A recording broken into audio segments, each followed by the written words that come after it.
Sa bisperas ng bagong taon, inabandona ang isang sanggol sa gate ng isang bahay sa Las Piñas. Mabuti na lang at may nagmagandang loob na alagaan siya.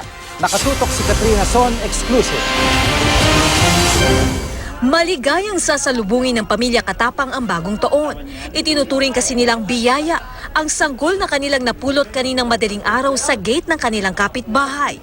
Kwento ni Dave Batislao, mag-aalauna ng madaling araw nang lumabas siya sa kanilang bahay para sana bumili ng pagkain. Pero laking gulat daw niya nang makita na sanggol na nakalapag sa semento ang kumakaluskos. Parang naiyak na bata. Ayun, tinawag ko si kuya ko. Tapos, kumuha ng flashlight.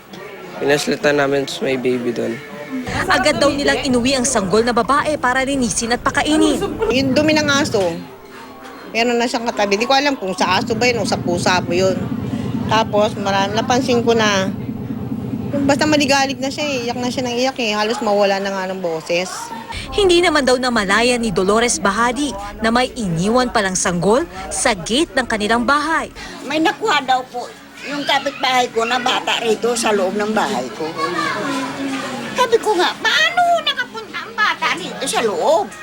Ayon kay Amelia Katapang, lola ni Batislao, inireport na raw nila sa mga otoridad ang pag-abandona sa sanggol. Sinamahan na rin daw siya ng mga ito sa DSWD para masurrender ang sanggol.